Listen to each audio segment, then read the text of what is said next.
안녕하세요, 해달입니다. 1979년 10월 26일 NWG가 박정희 대통령을 시해를 한 이유가 두 가지가 있죠. 첫째는 모두들 잘 아시는 이유이고, 둘째는 모두들 잘 모르는 이유 때문이죠. 박정희 대통령 시해 이후 대한민국 적화는 따놓은 당상이었지만, 그 후 눈부신 경제 발전을 이루고 해서 국민들의 머릿속에서 40여 년간 까맣게 잊혀졌죠. 사실 머리가 썩어 빠진 좌파들은 자신들의 목숨을 위협을 하며 나라를 팔아먹은 좌파 대통령들을 물고 빨며 좋아하지만, 박정희 대통령 재임 시절 미국의 대한민국에 대한 전방위에 걸친 제재로 국가 부도급 경제 위기가 몇 번이나 왔다고 까대기만 하고 있죠. 만약 미국에 의해서 국가 부도가 왔었다면 오히려 박정희 대통령이 노렸던 것이었으며, 그때부터는 대한민국 국민들은 미국을 우방이 아니라 믿지 못할 나라라고 외면을 했겠죠. 이러한 것들을 잘 알고 있으며 여러가지 가능성을 저울질하다가 결국 미국은 박정희 대통령 시해라는 초강수를 두게 되죠. 하지만 좌파들은 박정희 대통령이 이룩한 업적을 알려고도 하지를 않죠. 그분이 살아생전 닦아놓은 자주국방의 토대와 산업 기반 시설과 교육 투자로 인하여 그 이후로 획기적인 국방과 경제 발전의 원동력이 되었죠. 또한 그분만큼 대한민국을 진심으로 사랑한 분이 또 없었죠.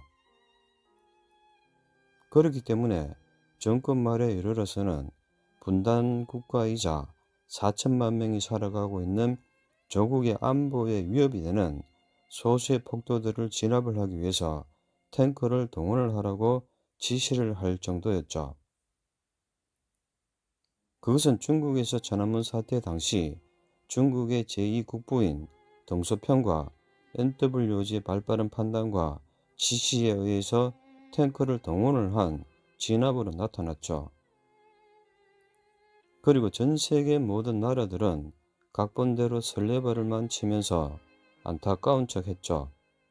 만약 그 당시 천안문 사태를 중국의 정치 지도부들이 수수방관을 했었다면 지금의 중국은 4분 5일 되어 여러 개로 나라로 찢어졌으며 군벌들이 지배를 하는 소수의 국가들이 되었으며, 그 결과 지금과 같이 중국을 통한 값싼 물품을 공급을 받으면서 장기간에 걸친 저물가와 전 세계적인 경제 호황은 없었겠죠.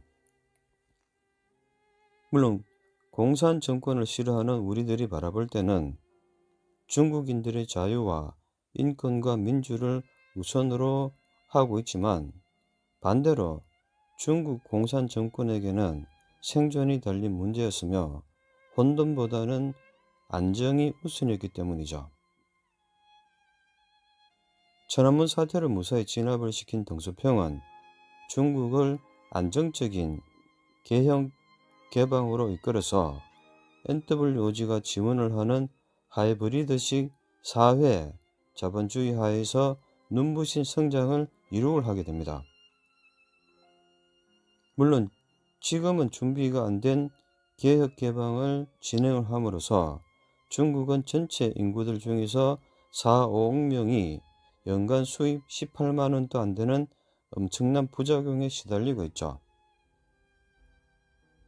사실 박정희 대통령처럼 사심없이 국가에 대한 명확한 비전을 제시를 한 분이 없었죠.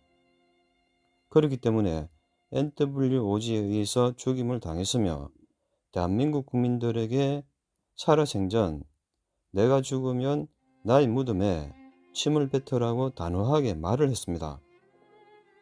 그렇기 때문에 그분의 애국심은 지금까지도 모든 나라의 정치인들의 존경을 받고 있죠. 그것을 모르는 것은 대한민국 국민들 뿐이죠. 이제 곧 있을 2차 한국전쟁과 한반도 적화를 앞두고서 조국과 민족의 발전을 위해서 NWOG에 맞서 싸우다가 총탄에 맞아 돌아가신 박정희 대통령의 명복을 빕니다. 물론 업무론적인 측면에서 바라본다의 분석이 그렇다는 말이기 때문에 맞는지 틀리는지 알 수가 없으며 현실적인 판단은 각자의 책임 하에 스스로 알아서 결정을 해야 합니다. 이상 해달하였습니다.